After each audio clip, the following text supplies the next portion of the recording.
What I'm going to do is I'm going to go over this little small portable electric refrigerator for cars, or like I have a van or truck or something like that. And this is the box I got in. It's just called Vehicle, Refrigerator, and Freezer. And as soon as you open it up, it says before plugging in your refrigerator, allow at least 4 hours to stand upright. Now what I did with this one, I went ahead and put it in the van, put it on my power bank here. I'm running on this power bank and I let it go all night. So this is the next day, just so you know. So this thing has been going all night, and I'll kind of go over what all we had here. And then I've also got a temperature kind of IR gun that I'm going to go through and see what the actual temperature is of this thing. So let me show you what I got with mine when I got it in here. So this is just kind of like any type of carport, 12 volt out. That will mount anywhere in here, but mine's back there and it's on another power bank. So what I do, I run a power bank here and keep this power bank charged with solar and then run this off of this. So that works out perfect, but I do have that cord just in case I need it. And then it came with an AC adapter here. The AC adapter seems to be a 1.5 amp adapter power cord, and it plugs in right here in the front. I do wish the plug-in was on the back instead of the front right here, but you know what? It works fine. There is handles on this thing right here and right back there, so it's easy to pick up and move around. Got a little owner's manual here with it. I don't see a wattage on here, but I've watched this thing go from like 40 watts to 100 watts. It kind of bounces all over the place. It runs the air compressor apparently when it's needed. The overall net weight of this thing is a little under 20 pounds, and it's 22 inches by 13 inches by 11 inches, just to give you an idea of the overall specs of this thing, which I really like. It will actually go in this console right here, which is really cool for my van. So if you've got a van or something, you want to put it as a console, that'll work great. It seems like it'll go from 41 degrees Fahrenheit down to like -10 degrees Fahrenheit. I actually have it set on 13 degrees just to see how cold we can actually make it here.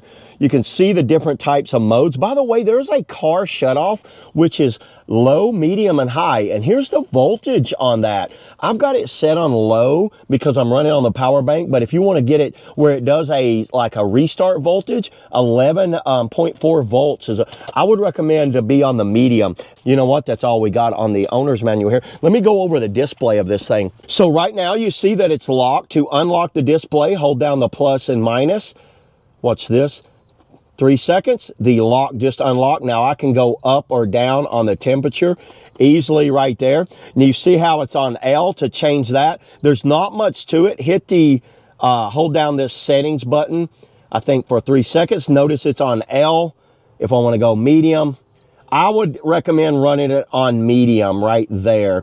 And then if I want to change it from max mode to eco mode, which I just changed it to eco mode. It's been on max mode, by the way. That's why it's very cold right now. Let's put it on eco mode, and then Fahrenheit to Celsius. You can kind of see right there, but we'll leave it in Fahrenheit. Hit that button, then the power is right there. So on and off power on that. I really like the fact that they added a drain port to it. I don't know how many times I've spilt stuff in my other coolers and I can't get it out. I have to actually sponge it out, roll it over, and get all that. You just pull that and you can drain that right out. Let's fire up the actual meter here, the thermal gun. So this is my TC View thermal imaging camera. Check this out. So let me get right over the, let me get out of the sunlight here. You see the front of the cooler right here, and there's a, it looks like it's 62 degrees up there. Now let's move on to the inside. Look at the difference right here. There's the van. There's the actual refrigerator, and it looks like we are -5 Fahrenheit inside of here. It's bouncing all over the place. Check out how this thing goes. So looking at it, it looks like it's got all of its cooling features down in the very bottom right here. See, watch. See how there's the van? There's the actual cooling. This thing works extremely good. So now that I've let it run for a while in max mode, now it's in eco mode. Now we're gonna lose the temperature pretty fast, but you can see it's still holding at like -2 down in that corner right here.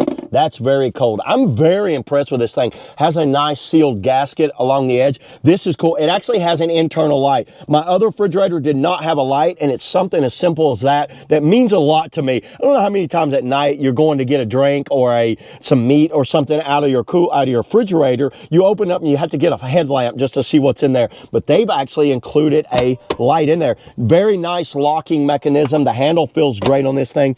I think this is a great option for anyone that just needs a small, compact car cooler, RV cooler, or like me, a van cooler that can kind of like do it all. This is exactly what I've been needing of everybody. That's all I got on the vehicle electric refrigerator. See y'all in the next video.